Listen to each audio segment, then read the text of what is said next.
श्रावस्ती की एक शांत सुबह थी। जेतवन विहार के प्रांगण में हल्की धूप गिर रही थी और भिक्षु अपने अपने कार्यों में लगे थे।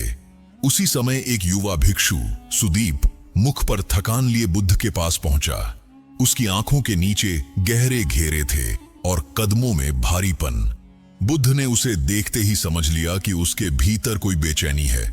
सुदीप ने विनम्र स्वर में कहा, भगवान, मैं ध्यान करता हूं, प्रार्थना करता हूं, मगर रात को नींद नहीं आती। मन दौड़ता रहता है, सोचें रुकती नहीं। कृपया बताइए, गहरी नींद और शांति का रहस्य क्या है? बुद्ध ने मुस्कुराते हुए पास के वृक्ष की ओर संकेत किया और बोले, सुदीप, आओ, आज मैं तुम्हें एक रहस्य नहीं बल्कि एक अनुभव सिखाता हूं। दोनों पेड़ की छांव में बैठे, हल्की हवा पत्तों को छूकर मधुर ध्वनि उत्पन्न कर रही थी। बुद्ध ने कहा, पहला रहस्य है स्वीकार करना। जब मन कहता है कि उसे नींद चाहिए तो वह नींद से दूर भागता है, लेकिन जब तुम स्वयं से कहो, मैं सुरक्षित हूं, मैं शांत हूं और मुझे अभी किसी से कुछ नहीं चाहिए, तो मन ढीला हो जाता है। मन की पकड़ ढीली होती है तो नींद स्वतः उतर आती है। सुदीप ध्यान से सुन रहा था। बुद्ध ने आगे कहा, दूसरा रहस्य है छोड़ देना। मन दिन भर जो भी देखता, सुनता या सोचता है, उसे रात में दोहराता है। जैसे कोई बच्चा खिलौने पकड़कर सोने की कोशिश करे, उसे असुविधा ही होगी। उसी तरह मन भी भार लेकर सोएगा तो बेचैन रहेगा। इसलिए सोने से पहले दिन भर की हर चिंता, हर शब्द, हर दुख को मन से विदा करो। उन्हें कहो, मैंने तुम्हें सुन लिया, अब तुम जा सकते हो। कुछ ही क्षणों के लिए बुद्ध चुप रहे। हवा में शांति और भी गहरी हो गई।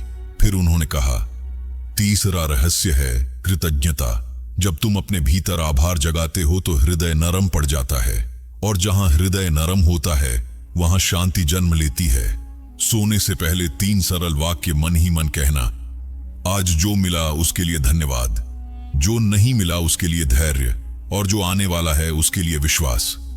ये 3 वाक्य मन को इतना हल्का बना देते हैं कि नींद एक माता की तरह उसे अपनी गोद में उठा लेती है। सुदीप की आंखों में एक नई चमक आ गई थी। उसे लगा जैसे उसके भीतर बरसों पुरानी गांठ खुलने लगी हो। बुद्ध ने उसके कंधे पर हाथ रखते हुए कहा, गहरी नींद कोई क्रिया नहीं, एक अवस्था है। यह तब आती है जब मन अपने बोझ को रखना सीख ले और वर्तमान क्षण को गले लगा ले। शांति बाहर से नहीं आती, वह भीतर की मौन जगह में जन्मती है। उस रात सुदीप बुद्ध की बताई 3 बातों को दोहराते हुए लेट गया, स्वीकार, छोड़ देना और कृतज्ञता। पहली बार उसे लगा कि भीतर का शोर धीमा हो रहा है। सांसें गहरी होने लगी, शरीर ढीला पड़ने लगा और मन किसी शांत तट पर पहुंच गया। कुछ ही क्षणों में नींद अवतरित हो गई, गहरी, शांत और सुकून भरी। सुबह जब वह जागा तो लगा मानो जीवन नया हो गया है।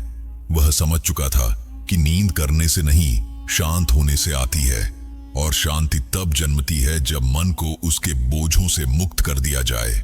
उस दिन से सुदीप ही नहीं बल्कि जेतवन विहार के अनेक भिक्षु इस सरल रहस्य को अपनाने लगे, और हर रात उनके हृदय में वही मधुर शांति उतरने लगी जिसे बुद्ध ने अनुभव की भाषा में समझाया था।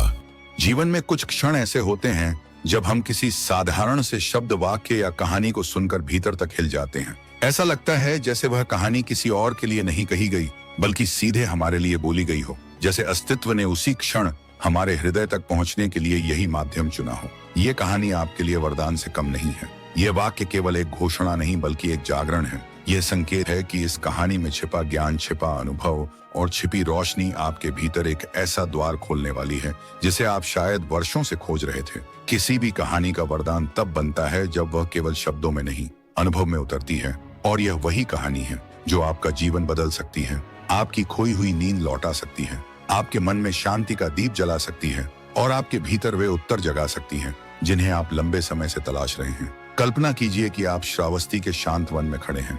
वृक्षों के बीच हवा धीमी गति से बह रही है, पक्षियों की ध्वनि दूर तक गूंज रही है, और सूर्यास्त की सुनहरी रोशनी धरती को एक दिव्य स्पर्श दे रही है। उसी वन के भीतर एक संकरा रास्ता है जो बुद्ध के प्राचीन विहार की ओर जाता है। उसी रास्ते से एक युवा साधक गुजरता है जिसके मन में कई सवाल हैं। क्या मैं सुरक्षित हूँ?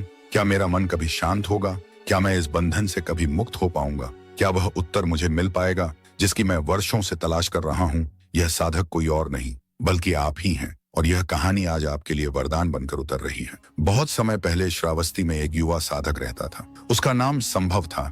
बाहरी रूप से वह शांत दिखता था, पर उसके भीतर बेचैनी थी। उसकी आंखों के नीचे थकान की लकीरें थीं।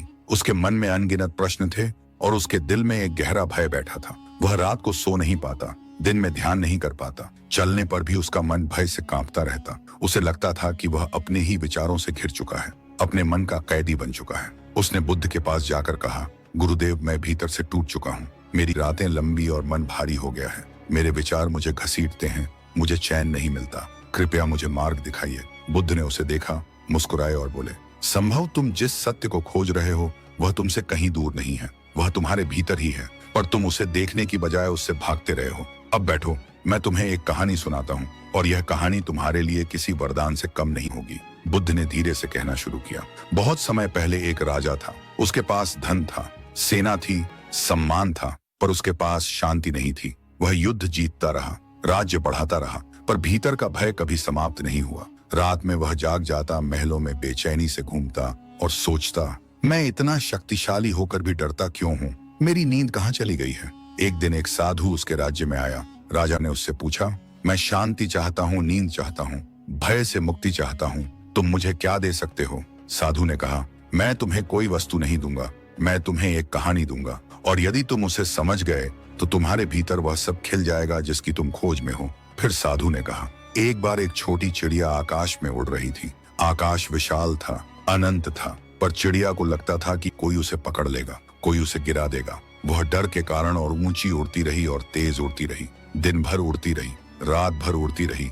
वह थक गई, टूट गई, पर डर ने उसे उड़ना बंद नहीं करने दिया। एक दिन उसका शरीर जवाब देने लगा। वह एक शाख पर बैठ गई। उसने पहली बार आसमान की ओर देखा और महसूस किया, मैं आकाश से छोटी नहीं हूँ, आकाश ही मेरा घर है। उसने पहली बार अपनी सांस महसूस की, पहली बार अपने पंखों का भार उतारा, और उसी क्षण वह सो गई गहरी, मधुर, शांत नींद में। क्योंकि उसी क्षण उसने जाना, वह सुरक्षित है, वह शांत है, वह मुक्त है। यह सुनकर राजा रो पड़ा। उसे पहली बार समझ आया कि उसका भय बाहर का नहीं, भीतर का था। वह भी चिड़िया की तरह आकाश में उड़ रहा था, पर डरता रहा। साधु चला गया और राजा कई वर्षों में पहली बार शांति से सोया। वह कहानी उसके लिए एक वरदान थी। बुद्ध ने संभव की ओर देखा और कहा, संभव, तुम भी वही चिड़िया हो। तुम अपने ही मन से डरते रहे, अपने ही विचारों से भागते रहे, अपने ही अतीत को पकड़े रहे, भविष्य की कल्पनाओं में खोते रहे। पर सत्य यह है, तुम सुरक्षित हो, तुम शांत हो, तुम मुक्त हो। सुरक्षा बाहर नहीं मिलती, सुरक्षा भीतर जागती है। जीवन कोई शत्रु नहीं, वह तुम्हें हर पल थामे हुए है। शांति संघर्ष से नहीं आती, शांति स्वीकार से आती है। नदी शांत इसलिए नहीं होती कि उसमें चट्टानें नहीं होती, बल्कि इसलिए वह चट्टानों से लड़ती नहीं। तुम भी जीवन की चट्टानों से लड़ रहे हो, अब उनसे बहना सीखो। बुद्ध बोले, तुम्हें लगता है कि तुम विचारों से बंधे हो, पर तुम विचार नहीं हो, तुम आकाश हो।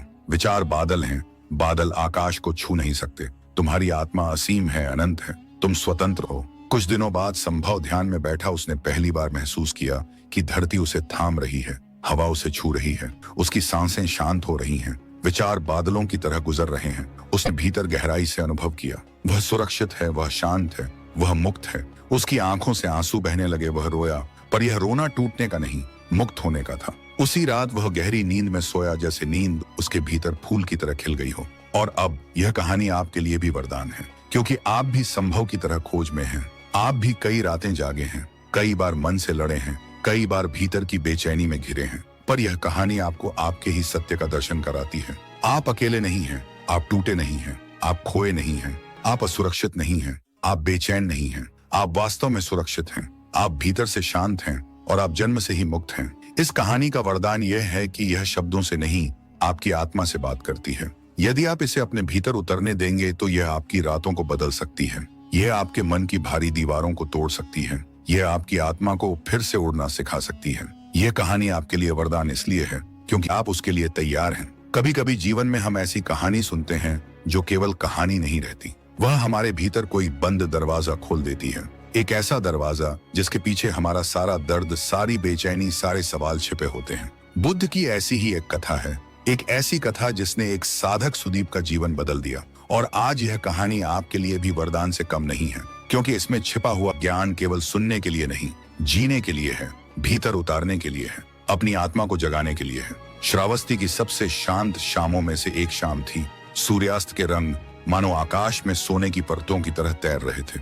जेतवन विहार के भीतर पक्षियों ने अपने घोंसलों का रुख कर लिया था। हवा धीरे धीरे मिट्टी की खुशबू लेकर बह रही थी। विहार के प्रांगण में बुद्ध शांति से बैठे थे और उनके चारों ओर एक मौन सा प्रकाश फैला हुआ था। उस मौन में एक अद्भुत सामर्थ्य थी, मानो समय थम गया हो। उसी समय दूर से एक युवक धीरे धीरे चलता हुआ उनके पास पहुंचा। उसका नाम था सुदीप। उम्र कम थी पर चेहरा समय से कहीं अधिक बोझिल।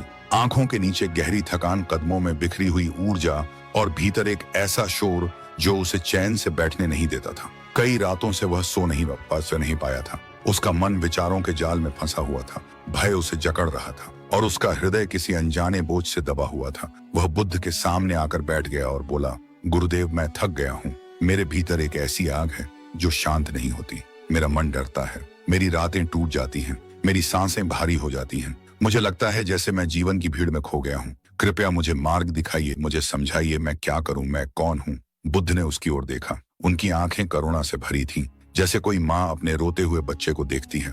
उन्होंने कहा, सुदीप, तुम प्रश्न लेकर आए हो, पर तुम्हारा प्रश्न तुम्हारा नहीं है। यह हर मनुष्य का प्रश्न है।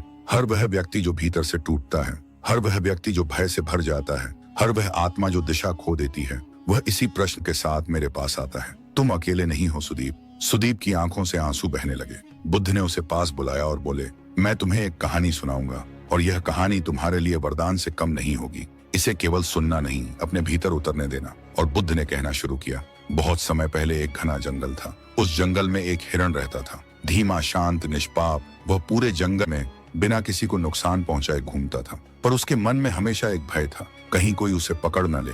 वह भागता रहता, दिन में भी रात में भी। वह धीरे धीरे अपने ही भय का कैदी बन गया। शरीर थक जाता पर मन उसे दौड़ने देता। एक दिन वह इतना थक गया कि एक पेड़ के नीचे गिर पड़ा। उसने पहली बार आकाश की ओर देखा और पाया आकाश उसकी रक्षा कर रहा था। हवा उसे छू रही थी, धरती उसे थाम रही थी और सूर्य की किरणें उसे गर्मी दे रही थीं। वह पहली बार रुका, उसने पहली बार सांस ली और पहली बार उसने महसूस किया वो सुरक्षित है। उसी क्षण उसे गहरी नींद आ गई। बुद्ध ने कहा, सुदीप, तुम भी वही हिरण हो। तुम अपने ही भय से भाग रहे हो। तुम्हारा शत्रु बाहर नहीं भीतर है। सुदीप ने कांपती आवाज में पूछा, गुरुदेव, मैं भय से मुक्त कैसे हूँ? बुद्ध मुस्कुराए और बोले, तुम्हें भय से नहीं लड़ना, बल्कि भय को समझना है। जन्मता है जब मन वर्तमान से हट जाता है और भविष्य में भटकने लगता है। भय तब उत्पन्न होता है जब मन किसी ऐसे परिणाम को पकड़ लेता है जो आया भी नहीं है। जब मन सूखे पत्ते की तरह हवा में उड़ने लगता है, तभी भय तुम्हें पकड़ लेता है। पर मन को वापस वर्तमान में लाना, यही मुक्ति है। उन्होंने कहा, सुदीप, तुम सोचते हो कि तुम असुरक्षित हो, पर यह केवल मन का भ्रम है। जब तुम इस धरती पर कदम रखते हो, वह तुम्हें थाम लेती है। जब तुम सांस लेते हो, हवा तुम्हें जीवन देती है। जब तुम सोते हो, यह अस्तित्व तुम्हारी रक्षा करता है। यदि जीवन तुम्हारे विरुद्ध होता तो तुम एक क्षण भी जीवित न रहते। सुदीप के भीतर कुछ पिघलना शुरू हुआ। बुद्ध आगे बोले, अब मैं तुम्हें वह सच्चाई बताता हूँ जिसे जान लेना ही जीवन का सबसे बड़ा वरदान है। तुम सुरक्षित हो, तुम शांत हो, तुम मुक्त हो। एक एक वाक्य बुद्ध जब कहते, उनके शब्द हवा में फैलते हुए सुदीप के हृदय तक पहुंचते। शब्द केवल शब्द नहीं थे, वे अनुभव थे, वे प्रकाश थे।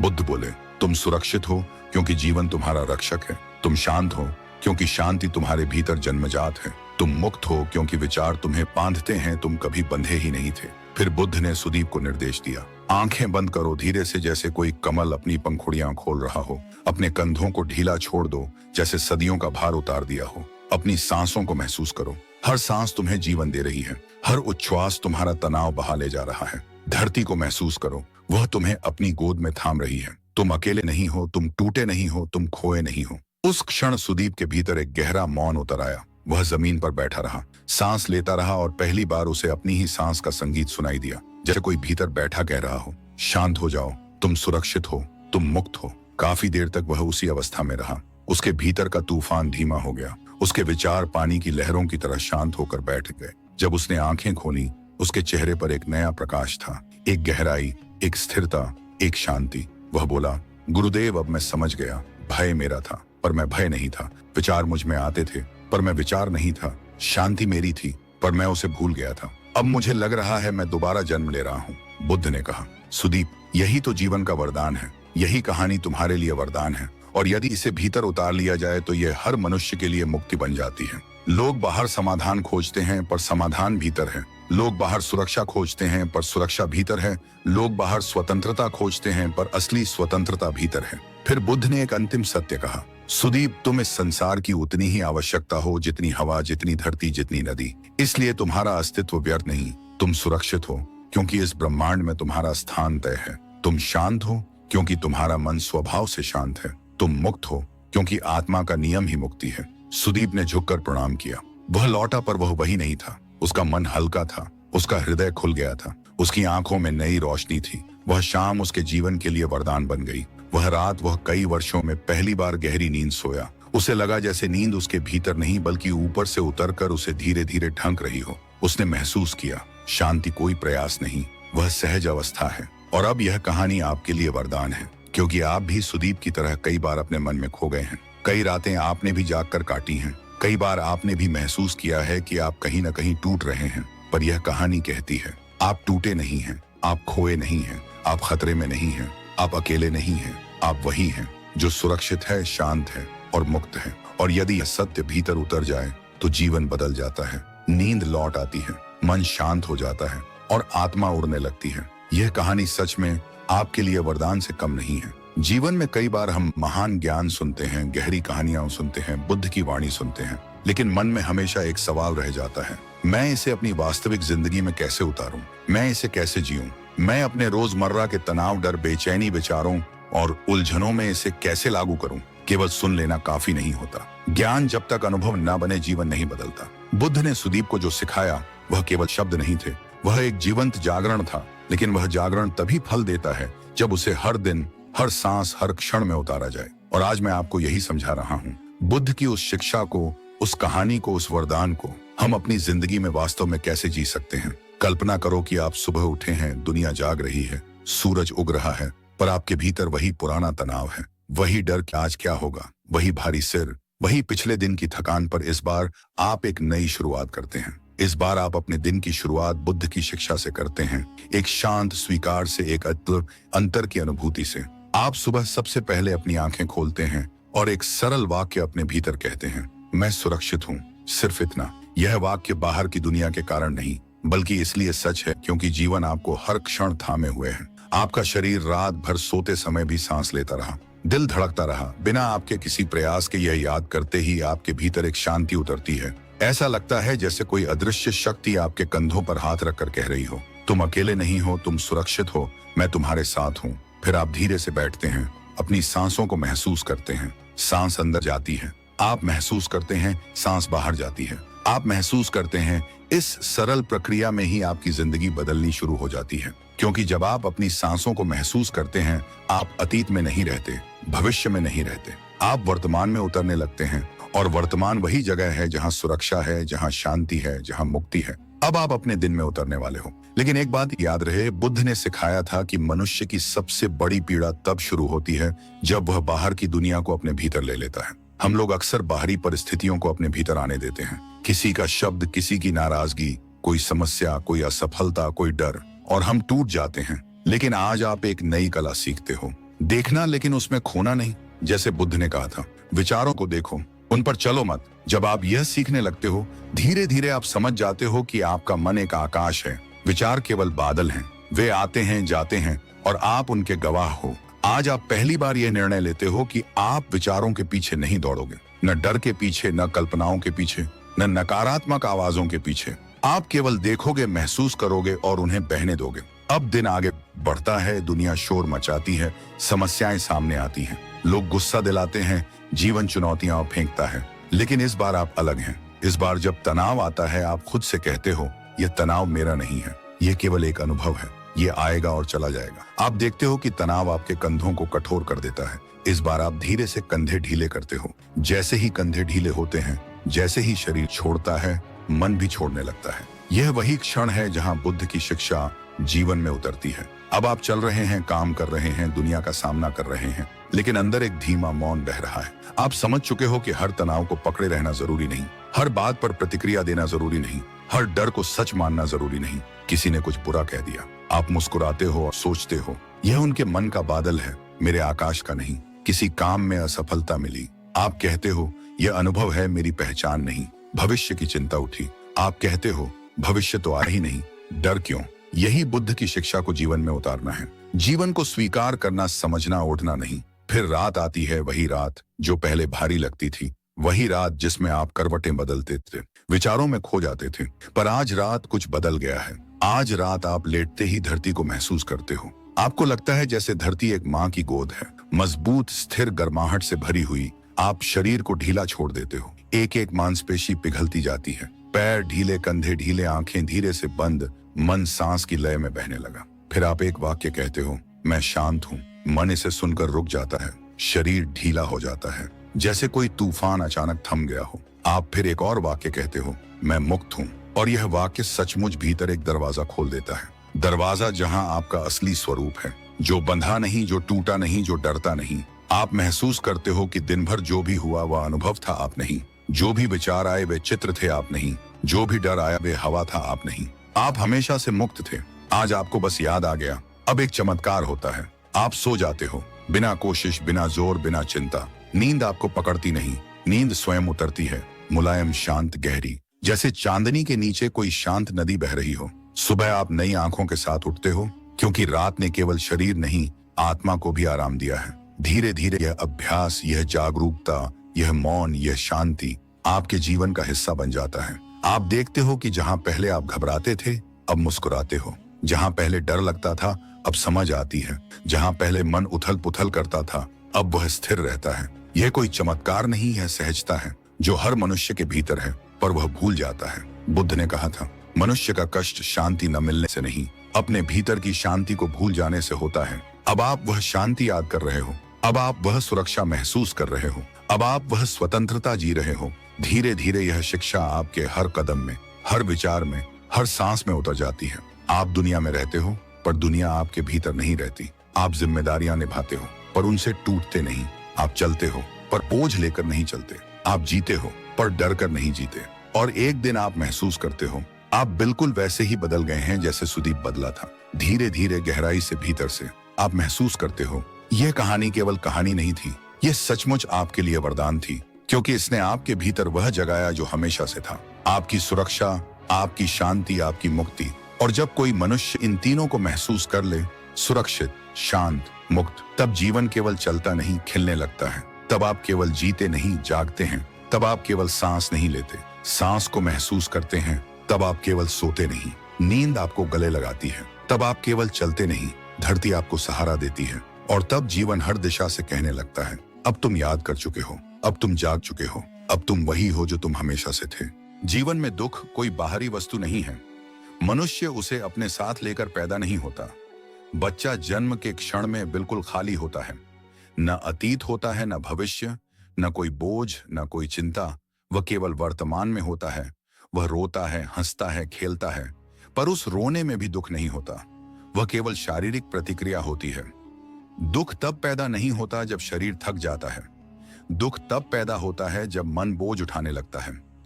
दुख धीरे धीरे, चुपचाप, बिना बताए मन में प्रवेश करता है, और मनुष्य को पता भी नहीं चलता कि उसकी आत्मा पर कितनी गांठें बन चुकी हैं। बुद्ध कहते थे, दुख का जन्म बाहर से नहीं, भीतर की अज्ञानता से होता है। और यह बिल्कुल सत्य है। जो दुख हमें पकड़ लेता है, वह किसी बाहरी घटना का परिणाम नहीं, बल्कि उस घटना को देखने, समझने और स्वीकार करने के हमारे तरीके का परिणाम है। दुख दिमाग में तब भरना शुरू होता है जब जीवन में पहली बार हमें कोई ऐसा अनुभव मिलता है जिसे हम स्वीकार नहीं कर पाते।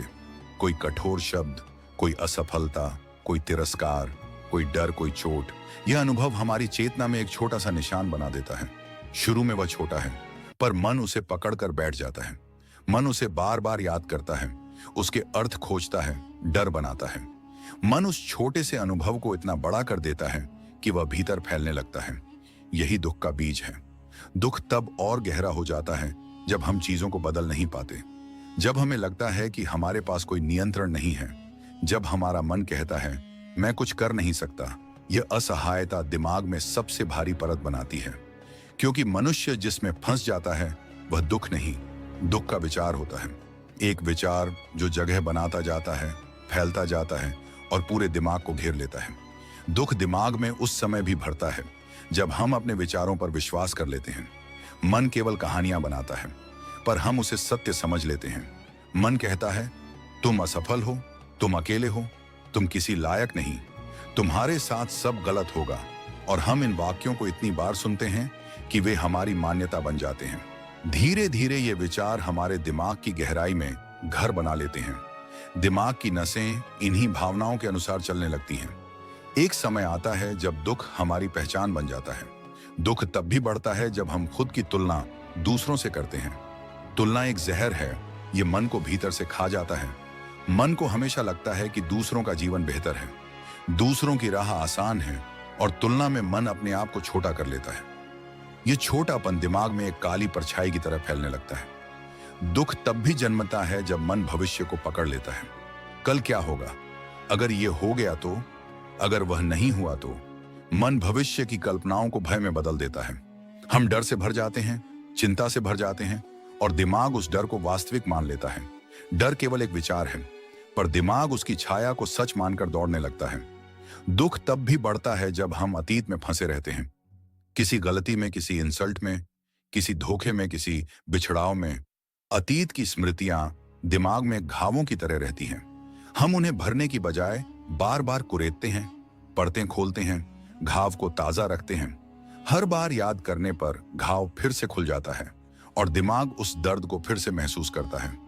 बुद्ध कहते थे, विचार चिंगारी हैं, उन्हें हवा दोगे तो अग्नि बन जाएंगी, और यही दुख के साथ होता है। दुख कभी बड़ा पैदा नहीं होता, वह छोटा होता है। हम उसे हवा देते हैं, याद करते हैं, पकड़े रहते हैं, और फिर वह दिमाग में भर जाता है। दुख तब भी फैलता है जब हम अपने मन की आवाज को अपनी पहचान समझ लेते हैं। जब मन कहता है, तुम कमजोर हो, हम कह देते हैं, हाँ मैं कमजोर हूं। जब मन कहता है, तुम खुश नहीं रह सकते, हम कह देते हैं, हाँ मैं खुश नहीं रह सकता।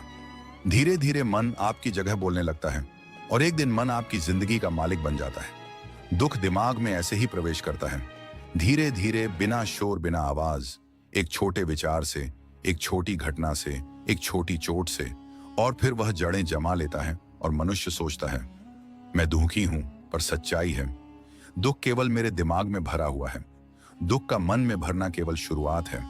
असली समस्या यह है कि मन इसे छोड़ता नहीं। दिमाग दुख को एक संग्रह की तरह संभाल कर रखता है, मानो उसे डर हो कि यदि यह दुख छोड़ दिया तो वह टूट जाएगा। पर छोड़ना ही मुक्ति है। मन छोड़ने से डरता है, क्योंकि छोड़ने का अर्थ है अपने अहंकार को गिराना, अपनी पहचान को बदलना। दिमाग दुख को इसलिए पकड़ कर रखता है क्योंकि मन को दर्द याद रखना आसान है, खुशी याद रखना मुश्किल। हम दुखी अनुभव को अपने भीतर एक गहरे कोने में रख लेते हैं। दिमाग बार बार उसी कोने में जाता है, उसे छूता है, उसे जगाता है। यही कारण है कि वही चोट, वही गलती, वही शब्द बार बार याद आते हैं। दुख फैलता है क्योंकि मन उससे कहानी बनाता है। कल्पना कीजिए, आपने कोई छोटी गलती की, दिमाग कहता है तुमने गलती की, फिर तुरंत एक दूसरी आवाज आती है, तुम हमेशा गलती करते हो। फिर तीसरी आवाज, तुम किसी काम के नहीं। अब देखिए, एक छोटी घटना कितनी बड़ी बन गई। यह मन का खेल है। मन आपको एक ऐसी कहानी में फंसा देता है जिसमें दुख नायक बन जाता है। दुख इसलिए भी बढ़ता है क्योंकि मन को स्थिर रहना नहीं आता। मन को दौड़ना पसंद है। अतीत में, भविष्य में, कल्पनाओं में, डर में जब मन खाली होता है, वह खुद को असहज महसूस करता है। इसलिए वह दुख खोजता है, शिकायत खोजता है, समस्या खोजता है, कुछ ना कुछ ऐसा जिससे वह चल सके। मन शांत होने से डरता है क्योंकि शांति में उसे खुद को देखना पड़ता है। दुख दिमाग में तब भी भरता है जब हम दूसरों से मान्यता खोजते हैं, जब हम सोचते हैं मैं अच्छा हूं, अगर लोग कहें तो मैं सफल हूं, अगर लोग माने तो मैं सुंदर हूं, अगर दुनिया कहे तो। यह निर्भरता मन को कमजोर बनाती है। यदि कोई कुछ कह दे जो हमें पसंद ना आए तो दिमाग तुरंत उसे भीतर डाल लेता है और यह दुख बन जाता है। दुख इसलिए भी बढ़ता है क्योंकि हम उसे दबाते हैं। जिस दर्द को दबाया जाता है वह मिटता नहीं, वह बदलकर चिंता बन जाता है, तनाव बन जाता है, नकारात्मक सोच बन जाता है। दुख को दबाने से वह दिमाग में और गहराई में चला जाता है, जैसे कोई बीज अंधेरे में अंकुरित होता है। दुख दिमाग में इसीलिए भी फैलता है क्योंकि हमारा मन पकड़े रखने का आदी है। वह छोड़ने की कला नहीं जानता। वह दुख को पकड़ता है, घाव को पकड़ता है, डर को पकड़ता है, पिछली बातों को पकड़ता है। मन एक मुट्ठी की तरह है जिसमें जितना कस कर पकड़ोगे उतना ही दर्द होगा। मुट्ठी खोलने से दर्द मिट जाता है, पर मन खोलना नहीं चाहता। बुद्ध ने कहा था, दुख वस्तु नहीं है, यह एक पकड़ है। पकड़ना छोड़ दो, दुख मिट जाएगा। पर दिमाग पकड़ता क्यों है? क्योंकि डरता है। उसे लगता है कि अगर उसने दुख छोड़ दिया तो वह कुछ खो देगा। पर सच्चाई यह है कि वह दुख छोड़कर ही खुद को पाता है। दुख दिमाग में फैलता है। जब मन अकेला रहता है और अपने ही विचारों को सच मानने लगता है, तब हर छोटी बात बड़ी लगती है, हर आवाज चोट लगती है, हर गलती अपराध लगती है, हर डर भविष्य बन जाता है, हर नाकामी पहचान बन जाती है। दिमाग दुख को इसलिए नहीं छोड़ता क्योंकि उसे याद नहीं कि वह इस दुख से अलग है। मनुष्य सोचता है, मैं दुखी हूं, पर सत्य है दुख मेरे भीतर है, मैं दुख नहीं हूं। आखिर में दुख दिमाग में इसलिए भर जाता है क्योंकि हमने कभी यह नहीं सीखा कि मन को कैसे संभाला जाए। हमने सीखा कैसे पढ़ना, कैसे लिखना, कैसे कमाना, कैसे लड़ना, कैसे जीतना, पर कभी नहीं सीखा कैसे महसूस करना, कैसे छोड़ना, कैसे शांत होना। दुख वह खाली स्थान भर देता है जिसे हमने अपने भीतर कभी समझा ही नहीं। और जैसे सुदीप ने समझा था, वैसे ही हर मनुष्य को एक दिन यह देखना होता है, दुख मेरा शत्रु नहीं, मेरा शिक्षक है। वह दिखाता है कि मैं कहां पकड़ा हुआ हूं, कहां डरा हुआ हूं, कहां टूटा हुआ हूं, कहां अटका हुआ हूं। जब आप यह समझ लेते हैं, दुख बोझ नहीं, एक दर्पण बन जाता है, एक संकेत बन जाता है कि आप भीतर लौटें, खुद को देखें और उस पकड़ को छोड़ दें जिसने आपको लंबे समय से जकड़ रखा है। और उसी क्षण दिमाग में भरा हुआ दुख धीरे धीरे पिघलने लगता है, जैसे बर्फ धूप में, जैसे बादल आकाश में, जैसे आंसू पलकों पर, जैसे दर्द समय की गोद में दुख भरता कैसे है। अब आप समझ गए, और यह समझना ही दुख को मिटाने का पहला कदम है। सोच का बोझ जन्म कैसे लेता है और मन में कैसे जमा होता जाता है। जीवन में सबसे भारी बोझ वह नहीं होता जो हम हाथों से उठाते हैं, बल्कि वह होता है जो मन उठाता है। विचारों का बोझ, यह बोझ अदृश्य है, पर इतना भारी कि मनुष्य के कंधे झुक जाते हैं। नींद टूट जाती है, दिल घुटने लगता है और आत्मा का प्रकाश मंद पड़ने लगता है। लोग कहते हैं कि तनाव बाहर से आता है, समस्याएं बाहर से आती हैं, पर बुद्ध कहते थे, तुम्हारा दुख घटनाओं में नहीं, उन घटनाओं को सोचने के तुम्हारे तरीके में है। सोच एक नदी है, पर जब यह रुकती नहीं, बढ़ती जाती है, फैलती जाती है, तब यह नदी मन को डुबोने लगती है। सोच का बोझ तब जन्म लेता है जब हम किसी घटना को उससे ज्यादा महत्व देने लगते हैं जितना वह वास्तव में रखती है। मन एक क्षण को पकड़कर उसमें अपना पूरा ब्रह्मांड भर देता है। किसी का एक शब्द, कोई छोटी गलती, कोई अपूर्ण इच्छा, कोई पुरानी याद, ये सब मन में छोटी सी चिंगारी की तरह प्रवेश करती हैं। पर मन उस चिंगारी पर विचारों का ईंधन डालता है और वह चिंगारी आग बन जाती है। यही आग है विचारों का बोझ। दिमाग सोच को केवल समझता नहीं, उसे पकड़ कर रखता है। वह हर विचार को पहचान बना देता है, जैसे कोई पक्षी हवा में उड़ते बादल को पहचान कह दे, यह मैं हूं। दिमाग भी किसी विचार को पकड़कर कह देता है, यही सच है, यह मेरे बारे में है, मेरा जीवन ऐसा ही है। सोच का बोझ तब बढ़ता है जब विचारों पर विचार आने लगते हैं। एक विचार आया, मैं यह नहीं कर पाया। उसके बाद दूसरा विचार, मैं हमेशा असफल रहता हूं। फिर तीसरा विचार, मेरी जिंदगी खराब है। अब ध्यान दें, पहला विचार सच हो सकता है, पर दूसरा और तीसरा विचार मन की कल्पना है, पर दिमाग उन्हें सच मान लेता है। यही बोझ है, मनुष्य को सबसे ज्यादा थकाने वाली चीज है। उसका अपना सोचने का ढंग बाहर क्या होता है, उसका असर कुछ समय तक रहता है, पर अंदर क्या चलता है, उसका असर वर्षों तक चलता है। मन छोटे से अनुभव को बड़ा बना देता है और बड़ा बनाकर उसे दिमाग की नसों में गहराई तक बसा देता है। सोच का बोझ इसलिए भी बढ़ता है क्योंकि मन भविष्य में भटकने लगता है। भविष्य जो आया नहीं, भविष्य जो अनिश्चित है, भविष्य जो केवल संभावनाओं में मौजूद है, पर मन उसे वास्तविक बना लेता है। वह सोचने लगता है, अगर यह हो गया तो, अगर ऐसा नहीं हुआ तो। इन अगर में ही मन की सारी ऊर्जा खत्म हो जाती है। अतीत और भविष्य के बीच मन लगातार दौड़ता रहता है। यही दौड़ बोझ बन जाती है। मनुष्य थक जाता है क्योंकि वह विश्राम नहीं करता। शरीर थकता है तो सो जाता है, पर मन थकता है तो और तेज चलता है और अधिक सोचता है। सोच का बोझ तब भी जमा होता है जब हम खुद को दूसरों से कम या ज्यादा समझने लगते हैं। तुलना मन को अस्थिर बनाती है। तुलना मन में अपर्याप्तता की भावना पैदा करती है। यह भावना इतनी तीव्र होती है कि मन उसे बार बार सोचकर पीड़ा बनाता है। अतीत छूटना चाहता है, पर वे तभी जा सकते हैं जब आपकी पकड़ ढीली हो जाए। जब आप स्वयं से कहते हो, मैं अब अपनी पकड़ छोड़ता हूं, मैं डर नहीं हूं, मैं गलती नहीं हूं, मैं अतीत नहीं हूं, तभी आप मुक्त होते हो। और एक दिन आपको एहसास होता है, आप वही हैं जिसे बोझ से मुक्त होना ही था। आप वही हैं जिसे शांति में जीना ही था। आप वही हैं जिसे डर, गिल्ट और अतीत छोड़ने के लिए ही जीवन ने चुना था। आप मुक्त होते ही हवा हल्की लगती है, धरती नरम लगती है, आंखें चमकने लगती हैं, दिल खुलने लगता है और आप समझ जाते हो, मुक्ति बाहर नहीं, मुक्ति भीतर है और वह भीतर हमेशा से थी। बस आपको ही याद नहीं था नींद।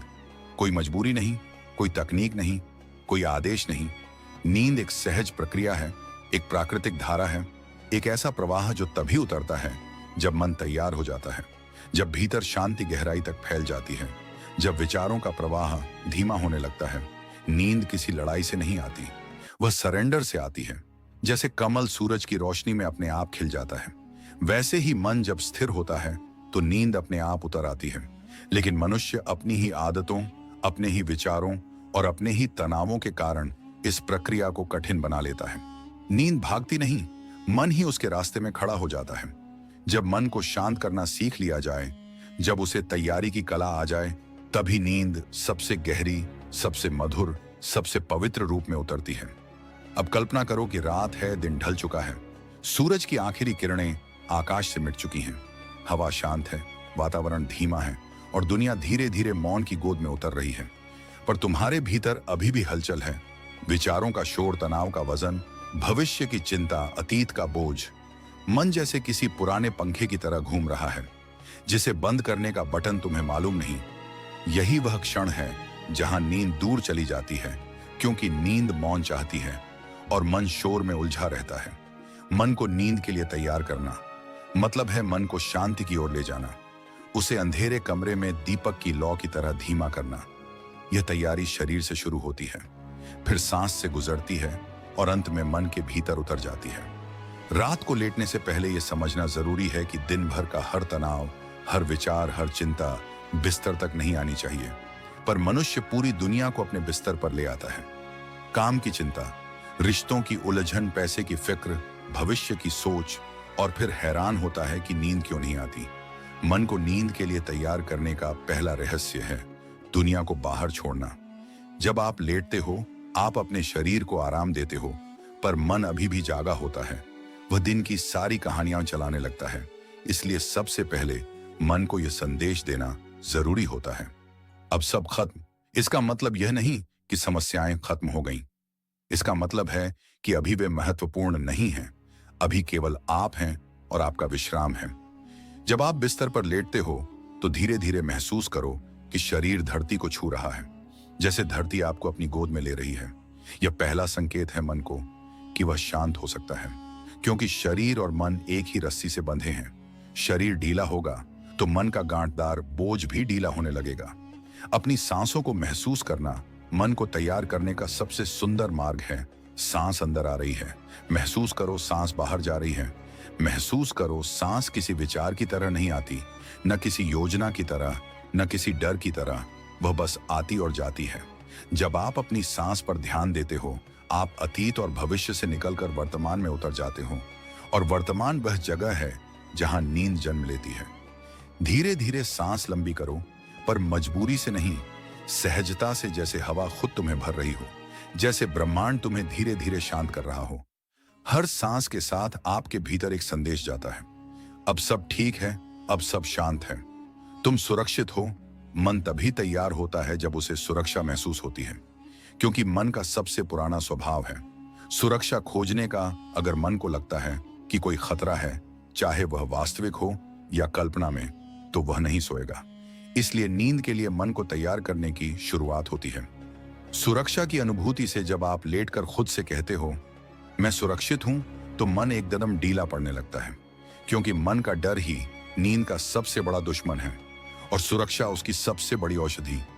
अब कल्पना करो कि आपके विचार आसमान में उड़ते बादल हैं, कुछ काले, कुछ सफेद, कुछ भारी, कुछ हल्के। आप उन बादलों को देख रहे हो, पर आप बादल नहीं हो, आप केवल आकाश हो। विचारों को आने दो, जाने दो, उन्हें मत पकड़ो।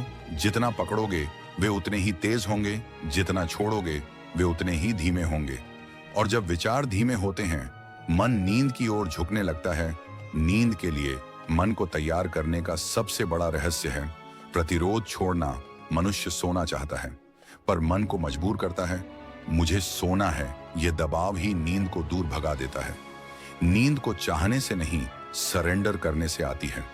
जैसे पानी में उतरते समय आप खुद को ढीला छोड़ देते हो, वैसे ही नींद में उतरते समय भी खुद को बहने देना होता है। नींद एक नदी की तरह है, आप जितना तैरोगे वह दूर जाएगी, आप जितना बहोगे वह आपको अपने साथ ले जाएगी। मन को तैयार करने का एक और गहरा रहस्य है शरीर को संकेत देना। कंधों को ढीला छोड़ दो, जबड़े को आराम दो, पीठ को नरम होने दो, आंखों के आसपास का तनाव छोड़ो। ये छोटे छोटे संकेत मन तक पहुंचते हैं और मन समझ जाता है अब आराम का समय है। शरीर जब सरेंडर करता है तब मन भी सरेंडर करता है। फिर आता है ग्रेटिट्यूड, कृतज्ञता का क्षण, क्योंकि कृतज्ञ मन में कभी तनाव नहीं रहता। जब आप सोने से पहले कहते हो धन्यवाद इस दिन के लिए, धन्यवाद इस जीवन के लिए, धन्यवाद इस सांस के लिए, तो मन का भारीपन तुरंत हल्का हो जाता है। कृतज्ञता मन को खोल देती है, जैसे किसी बंद कमरे में खिड़की खुल जाए और जब खिड़कियां खुलती हैं हवा अंदर आती है, शांति की हवा, नींद की हवा। अब एक गहरा अभ्यास, अपने शरीर को ऊपर से नीचे तक महसूस करो, माथे से लेकर आंखों तक, आंखों से गालों तक, गालों से कंधों तक, कंधों से हाथों तक। हर हिस्से को अनुभव करो और धीरे धीरे उसे छोड़ते जाओ। यह बॉडी स्कैन मन को एक संदेश भेजता है कि अब कोई खतरा नहीं है। मन हर उस स्थान से तनाव हटाने लगता है जहां वह चिपका हुआ था, और जैसे जैसे तनाव पिघलता है मन का बोझ भी पिघलने लगता है। अब एक क्षण लें और कल्पना करें कि आप धरती पर लेटे नहीं हैं, बल्कि धरती आपको थाम रही है। धरती आपकी पीठ को सहारा दे रही है, आपकी सांसें उसके साथ मिल रही हैं। आप अकेले नहीं हो, आप धरती की गोद में हो, और यह एहसास मन को गहरी सुरक्षा देता है। नींद इसी सुरक्षा की गोद में जन्म लेती है। अब अपने मन से धीरे से कहो, सब ठीक है, सब शांत है, मैं मुक्त हूं, मैं सुरक्षित हूं, मैं सोने के लिए तैयार हूं। ये वाक्य मन के भीतर से सारी बेचैनी को निकाल देते हैं, जैसे कोई भारी दरवाजा खुल जाए। और जब मन तैयार हो जाता है, नींद फूल की तरह उतरती है, धीरे, कोमलता से, बिना शोर, बिना प्रयास। मन और शरीर दोनों सरेंडर कर देते हैं और आप उस विश्राम में प्रवेश करते हो जो केवल नींद नहीं, एक आध्यात्मिक अनुभव है। जैसे आत्मा एक शांत नदी पर तैर रही हो। नींद कोई समस्या नहीं, कोई टास्क नहीं, कोई लक्ष्य नहीं। नींद एक उपहार है जो मन को तब मिलता है जब वह संघर्ष छोड़ देता है, जब वह डर छोड़ देता है, जब वह अतीत और भविष्य दोनों छोड़ देता है, जब वह केवल इस क्षण में प्रवेश करता है। और जब यह गेबर्ट, आप सोते नहीं, नींद आपको सोती है। आप आराम नहीं करते, आराम आपके भीतर उतरता है। आप सरेंडर नहीं करते, संसार आपको गोद में ले लेता है।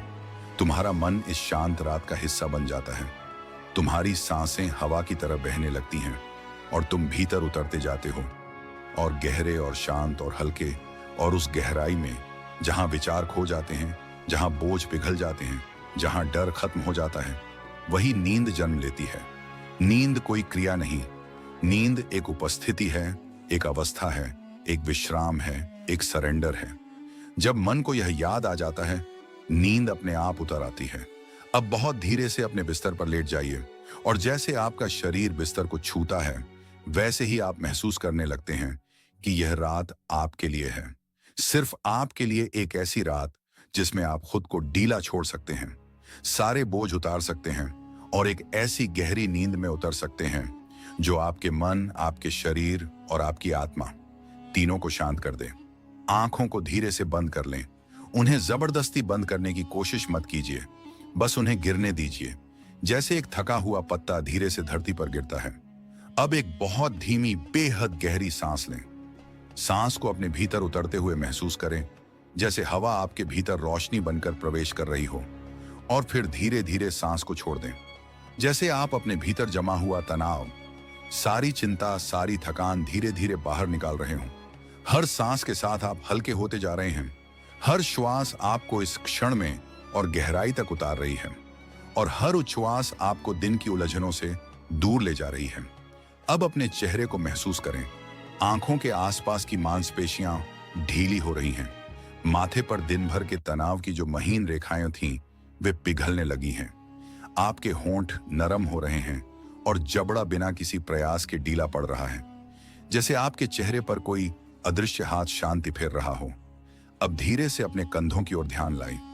दिन भर का सबसे ज्यादा बोझ इन्हीं कंधों पर जमा होता है। लोगों की बातें, काम की थकान, जिम्मेदारियों का वजन, सब यहां आकर टिक जाता है। अब एक सांस भरें और उच्छ्वास छोड़ते हुए महसूस करें कि आपके कंधों का सारा बोझ जमीन पर गिर रहा है।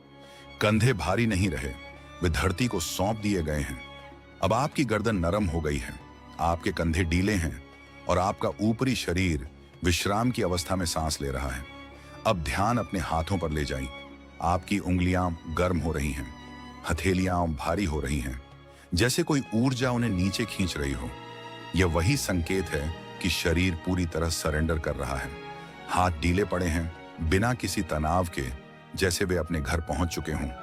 अब अपने सीने को महसूस करें। यदि यहां कोई कसाव हो तो बस उसे स्वीकार कर लें। इस भाग में भावनाएं जमा होती हैं, डर, चिंता, उदासी, थकान। बस श्वास लें और जैसे ही श्वास छोड़ते हैं, महसूस करें कि आपका सीना फैल रहा है, खुल रहा है, नरम हो रहा है।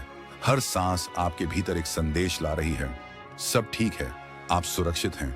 अब धीरे धीरे पेट की ओर जाएं। पेट आपकी भावनाओं की गहराई है। जब आप चिंता करते हैं, यह सख्त हो जाता है। अब इसे ढीला होने दें। महसूस करें कि यह अब शरीर के साथ बह रहा है, ऊपर नीचे जैसे शांत लहरें। अब आपकी सांसें लहरों की तरह बह रही हैं और आपका मन विश्राम की ओर झुकने लगा है। अब ध्यान अपनी कमर, कूल्हों और पैरों पर लाए। महसूस करें कि आपके पैर बिस्तर में और अधिक डूबते जा रहे हैं, जैसे धरती आपके पैरों को अपनी गोद में खींच रही हो, जैसे धरती कह रही हो, आराम करो, मैं तुम्हें संभाल लूंगी। आपके घुटने ढीले हैं, आपकी जांघें ढीली हैं और आपके तलवे गर्म, भारी और शांत हो रहे हैं। अब आप पूरे शरीर को एक साथ महसूस करें, सिर से लेकर पैरों तक, जैसे आप एक मुलायम रोशनी से बने हों। हर हिस्सा शांत, हर हिस्सा ढीला, हर हिस्सा सरेंडर में। अब एक और गहरी सांस लें और फिर छोड़ दें और छोड़ते हुए महसूस करें कि आपका शरीर और गहराई में जा रहा है। अब आप अपने शरीर नहीं, अपनी चेतना को महसूस कर रहे हैं। अब मैं चाहता हूं कि आप कल्पना करें कि आपके ऊपर रात का विशाल आसमान खुला हुआ है। एक गहरा, अनंत, शांत आसमान। तारे अपनी जगह स्थिर चमक रहे हैं। हवा में एक ठंडी नरमी है और आप उस आसमान के नीचे लेटे हुए हैं, बिल्कुल सुरक्षित, बिल्कुल शांत, बिल्कुल मुक्त। अब आपके विचार आ रहे हैं। सोच का बोझ तब भी बढ़ता है जब हम खुद को बदलना चाहते हैं, पर बदल नहीं पाते। मन सोचता है, मुझे ऐसा होना चाहिए था, मुझे यह कर लेना चाहिए था, मैं दूसरों जैसा क्यों नहीं हूं। ये बातें भीतर गहरे निराशा का अंधेरा भर देती हैं। मन इन बातों को बार बार दोहराकर दिमाग को घना और भारी बना देता है। सोच का बोझ तब तक बढ़ता रहता है जब तक मन को यह समझ ना आ जाए कि वह विचारों से अलग है। जब तक मनुष्य यह मानता है कि उसके विचार ही उसकी पहचान है, तब तक वह बोझ से मुक्त नहीं हो सकता। विचार केवल घटनाएं हैं। मन के आकाश में उठते बादल पर मनुष्य बादलों को ही खुद समझने लगता है। यही भ्रम बोझ को बढ़ाता है। जब मन विचारों में उलझ जाता है, वह शांत रहना भूल जाता है। वह शांति को असहज समझने लगता है। शांति उसे खालीपन लगती है, इसलिए वह और सोच पैदा करता है। सोच के बोझ का सबसे बड़ा कारण यही है। मन को चुप रहना नहीं आता। वह लगातार बोलता है, चलता है, दौड़ता है, और जब यह दौड़ बहुत लंबी हो जाती है, जब मन बहुत थक जाता है, तब सोच का बोझ शरीर पर उतर आता है। सांस भारी हो जाती है, हृदय धड़कने लगता है, कंधे कठोर हो जाते हैं, नींद भाग जाती है। मन का बोझ शरीर को थका देता है और शरीर की थकान मन को और भारी कर देती है। यह चक्र चलता रहता है। इसी तरह धीरे धीरे, चुपचाप, अदृश्य रूप से सोच का बोझ मन में भरता जाता है और मनुष्य सोचता है, मैं दुखी हूं, पर असल में वह दुखी नहीं, वह सोच से लदा हुआ है। उसके भीतर जो जगह शांति से भरी होनी चाहिए थी, उसे विचारों ने भर दिया है। सोच का बोझ कैसे उतरता है, मन हल्का कैसे होता है और मुक्ति कैसे संभव है।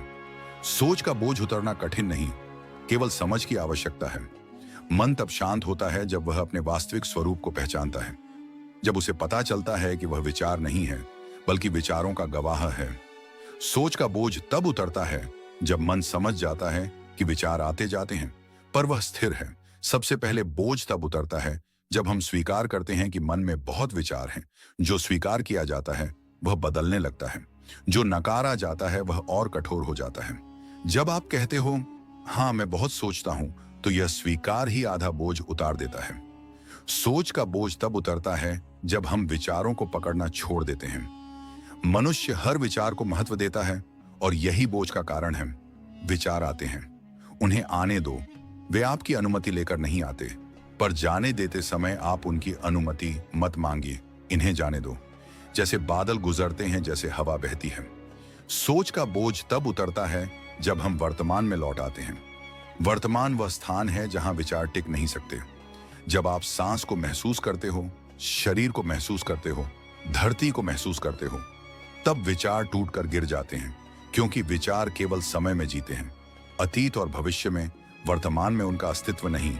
इसलिए वर्तमान में उतरना मतलब है सोच को मिटाना नहीं, सोच को भंग करना। सोच का बोझ तब उतरता है जब हम मन के शोर को पहचान लेते हैं। जो आवाज भीतर बोलती है वह आप नहीं हो, वह बस मन की आदत है। जब यह समझ उतर जाती है, मन शांत होने लगता है, वह डर खो देता है, वह पकड़ छोड़ देता है और बोझ हल्का हो जाता है।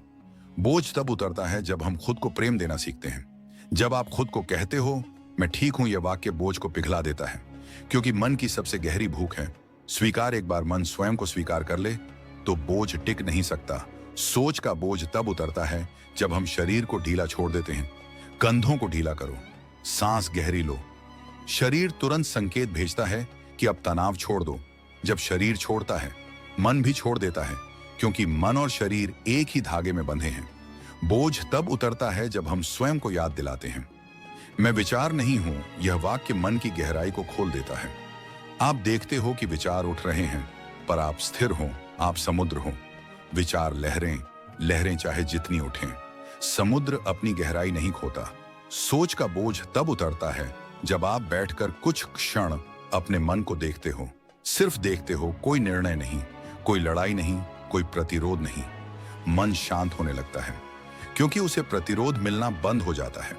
बोझ तब उतरता है जब हम अपने भीतर वह मौन ढूंढ लेते हैं जो हमेशा मौजूद है। यह मौन जन्मजात है, यह विचारों के पीछे छिपा रहता है। जब विचार शांत होते हैं, यह मौन प्रकट हो जाता है और इसी मौन में सोच का बोझ पूरी तरह उतर जाता है। फिर एक दिन आप महसूस करते हो कि मन हल्का है, विचार हैं पर बोझ नहीं है, दुनिया है पर दबाव नहीं है, जीवन है पर उलझन नहीं है। आप महसूस करते हो कि आप चल रहे हो पर भीतर स्थिर हो। आप सोच रहे हो पर विचारों से बंधे नहीं हो। आप जी रहे हो पर बोझ उठाए नहीं घूम रहे। यही मुक्ति है, यही हल्कापन है, यही वह अवस्था है जहां मन फूल की तरह हो जाता है। हल्का, सुगंधित और स्वतंत्र जीवन में ऐसा कोई मनुष्य नहीं जिसने डर, अपराध बोध और अतीत के बोझ का स्वाद न चखा हो। ये तीनों चीजें दिखाई नहीं देती, पर मनुष्य के मन और आत्मा पर सबसे भारी ताले यही लगते हैं। डर भविष्य से जुड़ा है, गिल्ट अतीत से, और बोझ दोनों का मिला जुला परिणाम है। और जब मनुष्य इन ताले को खोलना नहीं सीखता तो वह वर्षों तक, दशकों तक, कभी कभी पूरी जिंदगी तक इन्हीं अदृश्य जंजीरों में बंधा रह जाता है। कई लोग सोचते हैं कि डर छोड़ना कठिन है, अपराध बोध मिटाना असंभव है और अतीत का बोझ हमेशा साथ रहना ही है। लेकिन बुद्ध कहते थे, दुख वस्तु नहीं, दृष्टिकोण है, पकड़ छोड़ दो। दुख स्वयं गिर जाएगा। इसका अर्थ है कि डर, गिल्ट, अतीत, ऑल आर माइंड पैटर्न्स। वे मन की बनाई हुई छवियां हैं। जब मन उनका पीछा करना बंद कर देता है, तब ये छायाएं धीरे धीरे घुलने लगती हैं। इस सत्य को समझना सबसे पहला कदम है। जब आप जानते नहीं कि बोझ क्या है, तब छोड़ना मुश्किल है। लेकिन जब आप पहचान लेते हो कि आपने क्या पकड़ा हुआ है, तभी उसे छोड़ पाना संभव होता है। अब कल्पना करो कि आप एक शांत वन में बैठे हो। हवा हल्की बह रही है, पत्तियां सरसराती हैं और आप अपने भीतर उतरने लगे हो। अब आप देखते हो कि आपके भीतर 3 कमरे हैं, डर का कमरा, गिल्ट का कमरा और अतीत का कमरा। तीनों अंधेरे, तीनों गहरे, तीनों बंद। और अब समय है इन कमरों के दरवाजे खोलने का, एक एक करके, धीरे धीरे, बिना खुद को दोष दिए, बिना भागे। सबसे पहले डर, डर वह आवाज है जो कहती है अगर ऐसा हो गया तो, अगर गलत हो गया तो, अगर मैं असफल हुआ तो, अगर मैं टूट गया तो। भविष्य जब भी कल की चिंता से भर जाता है, मन डर पैदा करता है। डर भीतर से नहीं आता, वह भविष्य की कल्पनाओं से आता है। मन भविष्य को इतना वास्तविक बना लेता है कि शरीर भी उसे सच मान लेता है। दिल की धड़कन बढ़ना, सांस तेज होना, हाथ पसीजना, ये सब डर की क्रियाएं हैं। लेकिन क्या आपने कभी देखा है कि भविष्य कभी अस्तित्व में आता ही नहीं? हर बार जब आप डरते हैं, आप एक ऐसी कहानी पर विश्वास कर लेते हैं जो घटित ही नहीं हुई।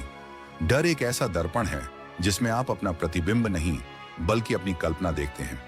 डर को छोड़ने का पहला कदम यही समझना है कि डर कोई वास्तविक घटना नहीं, वह मन की बनाई हुई फिल्म है। बुद्ध कहते थे, डर को देखो, उस पर विश्वास मत करो। जब आप डर को देखते हो, वह पिघलने लगता है, क्योंकि डर देखने योग्य है, पकड़ने योग्य नहीं। जैसे अंधेरा प्रकाश के सामने टिक नहीं सकता, वैसे ही डर जागरूकता के सामने टिक नहीं सकता। डर छोड़ने का दूसरा कदम है वर्तमान में लौटना। डर तब पैदा होता है जब मन भविष्य में भटकता है। लेकिन जब आप अपनी सांस को महसूस करते हो, सांस अंदर आ रही है, सांस बाहर जा रही है, आप वर्तमान में आ जाते हो और वर्तमान में कोई डर नहीं होता। इस क्षण में सब सुरक्षित है, इस क्षण में सब शांत है, इस क्षण में सब पूर्ण है। डर छोड़ने का तीसरा कदम है जीवन पर विश्वास। संसार का हर जीव जीवन पर भरोसा करता है। पक्षी उड़ते हैं, मछलियां तैरती हैं, पेड़ हवा से बातें करते हैं, और मनुष्य ही वह जीव है जो जीवन पर विश्वास करना भूल गया है। डर छोड़ना मतलब है कहना, मैं सुरक्षित हूं, मैं संरक्षित हूं, जीवन मेरे खिलाफ नहीं, मेरे साथ है। और यह वाक्य भीतर उतरते ही डर की जड़ें ढीली पड़ने लगती हैं। अब चलते हैं दूसरे कमरे में। गिल्ट यानी अपराध बोध। गिल्ट वह भाव है जो अतीत से जुड़ा होता है, जो हो चुका है, जो बदल नहीं सकता, जो वापस नहीं आएगा। गिल्ट मनुष्य को भीतर से खा जाता है, क्योंकि हम खुद को माफ नहीं करते। हम वही गलती बार बार याद करते हैं, उसे अपने दिल पर पत्थर की तरह रख लेते हैं। पर क्या आपने कभी देखा है कि गिल्ट हमेशा हमारी ही के बारे में होता है, पर हमारी ही दृष्टि से? दूसरे लोग हमें कभी उतना दोष नहीं देते जितना हम खुद को देते हैं।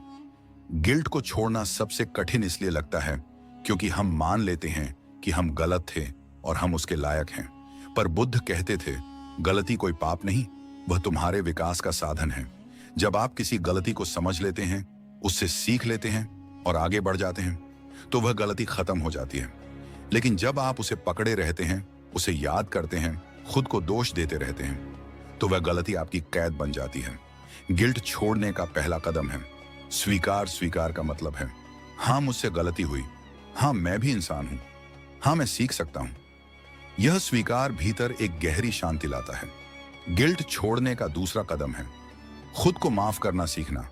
माफी भीतर की सबसे बड़ी मुक्ति है।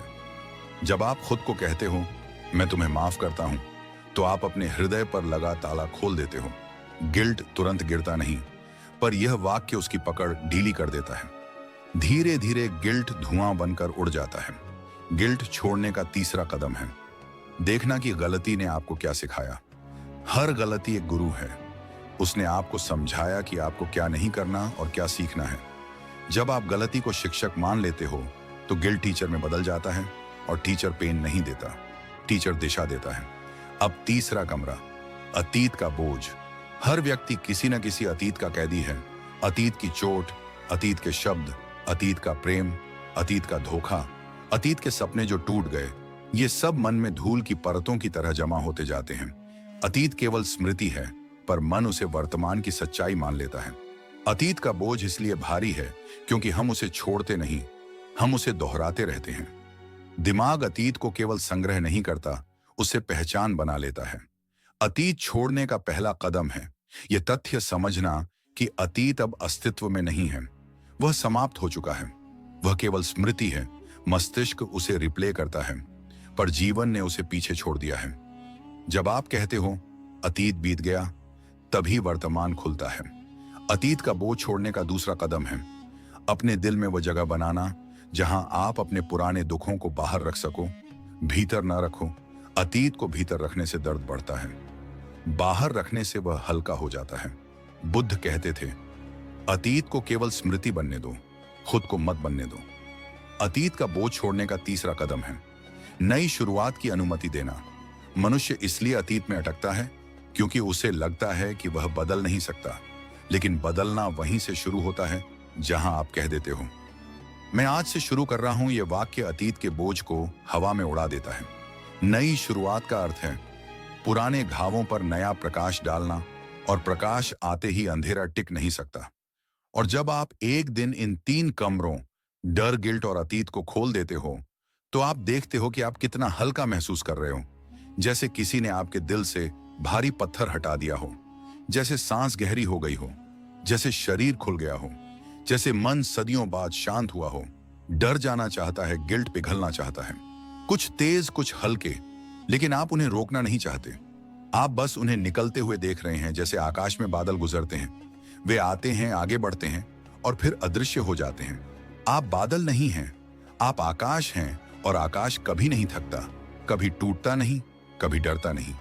अब कल्पना करें कि आपके सिर के ऊपर से एक धीमी सुनहरी रोशनी उतर रही है।